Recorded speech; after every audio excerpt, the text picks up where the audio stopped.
Todos tenemos esa imagen grabada. Un barco de madera, una rampa, dos animales de cada especie y un diluvio que lo arrasa todo. Es la postal de cuento que todos imaginamos cuando pensamos en el Arca de Noé, ¿verdad? Una historia entrañable, pero a simple vista, imposible. ¿Y si te dijera que el relato del Génesis, más allá del mito, esconde un manual de ingeniería naval tan preciso que aún hoy sus principios siguen vigentes? Prepárate, porque en los próximos minutos vamos a descubrir por qué el arca tenía la estabilidad de un petrolero moderno y cómo su diseño anticipó técnicas de logística y ventilación que todavía usamos. Desmontemos juntos el mito de la caja flotante y veamos cómo funcionaba realmente el Arca de Noé.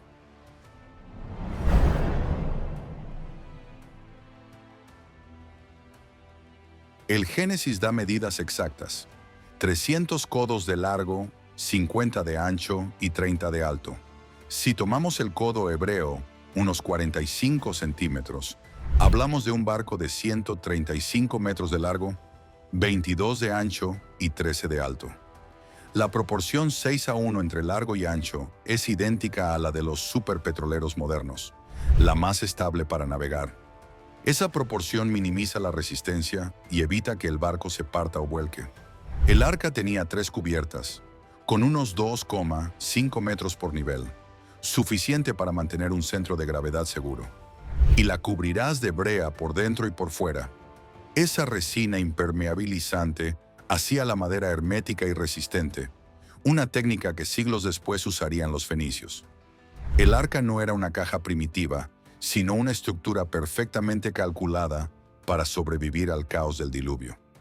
Cada medida, cada material, parece elegido con un propósito exacto.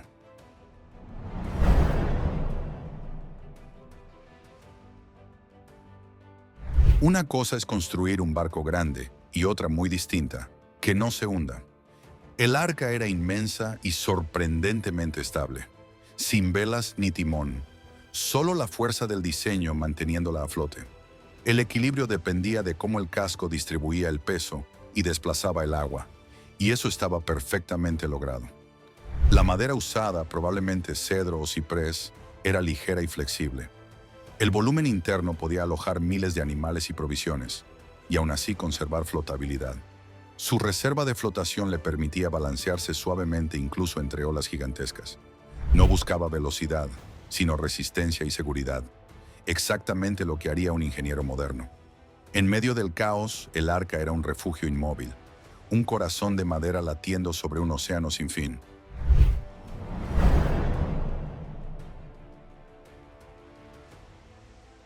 La clave no eran las especies modernas, sino tipos básicos de animales. En lugar de miles de especies, bastaban unos pocos miles de ejemplares que representaban familias principales. Distribuidos en 3 niveles y compartimentos, el espacio era suficiente. El diseño evitaba conflictos, facilitaba la alimentación y el orden. En cierto modo, el arca fue el primer zoológico modular de la historia. Un sistema de almacenamiento vertical y eficiente, muy parecido al de los centros logísticos actuales. Incluso la disposición de las jaulas favorecía la ventilación y la iluminación.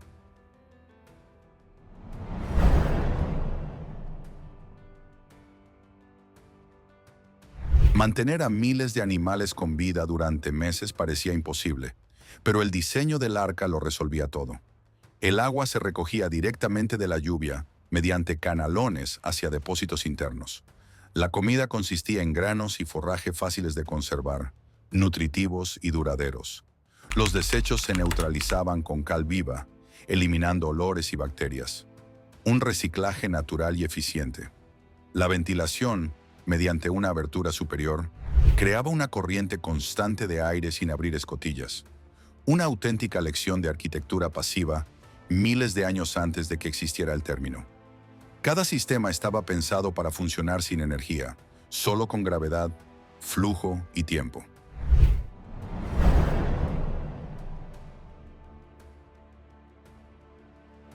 El relato del diluvio aparece en casi todas las culturas antiguas. La epopeya de Gilgamesh, por ejemplo, narra un barco cúbico imposible de mantener a flote. Los sumerios conservaron la historia, pero no la ingeniería. En Churupac se hallaron sellos con la barca de la vida, una embarcación de 3 niveles, y siglos después, en el monte Ararat, se encontró una formación con la forma y tamaño del arca. No hay pruebas concluyentes, pero la coincidencia sigue fascinando. El mito del diluvio parece una memoria colectiva de supervivencia frente a un desastre real. Tal vez el recuerdo de un cataclismo que marcó el inicio de la civilización. Algunas culturas hablan de una gran lluvia que borró las montañas y obligó a los hombres a empezar de nuevo. En los mitos indígenas americanos, los sobrevivientes también flotan en troncos o balsas improvisadas. Incluso en la India y Oceanía, dioses y héroes salvan semillas, animales y saberes de un mundo en ruinas. Todo apunta a que no fue una historia aislada, sino un eco compartido del mismo miedo universal. Perderlo todo y volver a empezar. Y quizás, tras todas esas versiones, se esconda un mismo mensaje. La humanidad siempre encuentra la manera de reconstruirse.